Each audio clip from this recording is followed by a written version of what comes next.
Hi, I'm Effi. I'm a dark fantasy writer with a literature degree, and I love creating fictional worlds to get lost in. If you like escaping into stories, you might feel at home here. When I was 13, I created a world called Tanataria.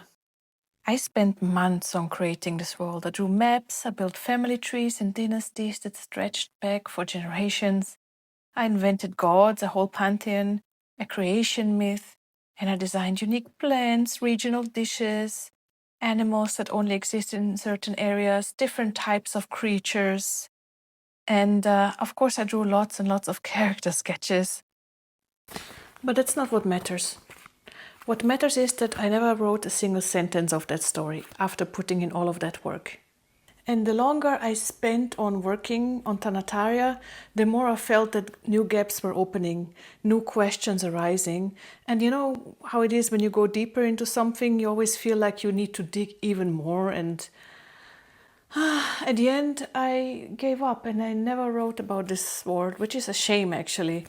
And the problem isn't that I did not like my world anymore after working on it for a while. I didn't get bored of it. I felt overwhelmed. I understood the scope of a whole world. There's so many things to consider if you go into every single detail. And I had the feeling that in order to make it believable for the reader and immersive, I had to go all the way and really understand whatever is happening in this world, know every little detail about every single character and every single creature living in this world. To this day, I still regret it a little bit. It was my first exploration of world building, so it did teach me a lot. And at the same time, I do not want to make this mistake again. So here is what I learned about world building ever since and what I've changed in my process now, that world building doesn't stop me anymore from writing and doesn't also take so long before I start writing the first sentence. There is this idea that great fantasy worlds are built before the first sentence. Just think about Tolkien, who spent decades exploring Middle-earth, developing his own languages, races, the maps, everything. Or think about George R. Martin, who wrote down centuries of Westerosi history, and see where he's going with his writing. When is the last book coming, George R. Martin? No, seriously. So I also wanted to create a world that feels substantial and real. But I've come to understand that most published authors do not actually work in that way, that they map out every single detail before they start writing. There is a different approach to this. You have probably heard of the iceberg model, and in essence, it's about the fact that there is layers of depth that you can show, and you do not need to show everything, the whole iceberg, in order for the reader to understand what's there or to even imagine more. So what you really have to do is to make the reader believe that there is more, but it doesn't mean that you have to work out every single detail there is. Readers are not naturally searching for gaps in your story or in your world if you do not make them think about it in the first place.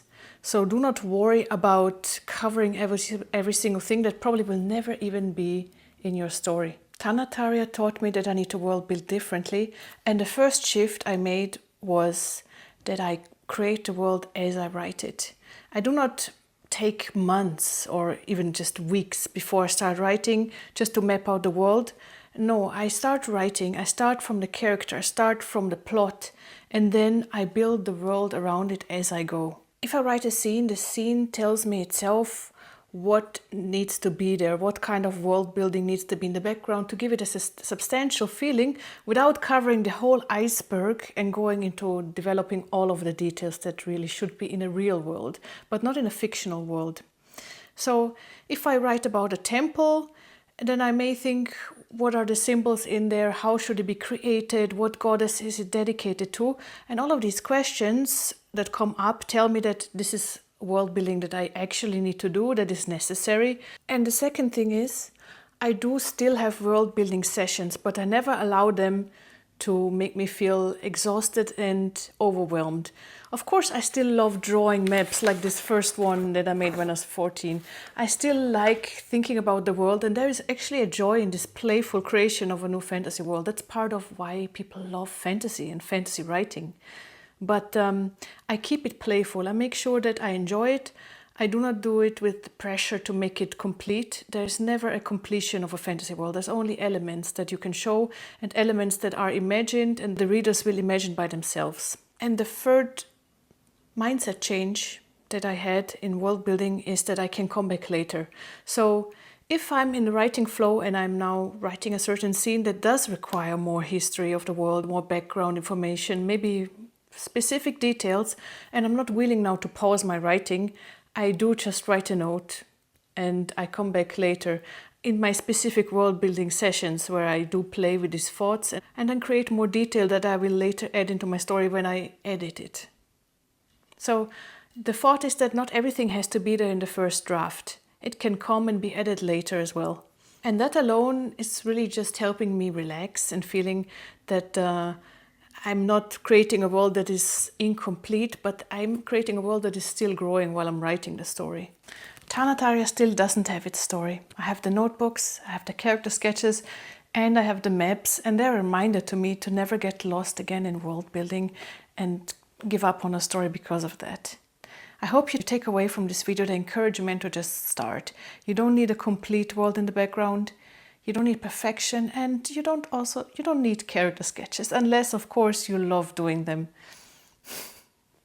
You don't even need a map if you don't want one, although it is useful for orientation at a certain point, but it's not the first thing you need to do.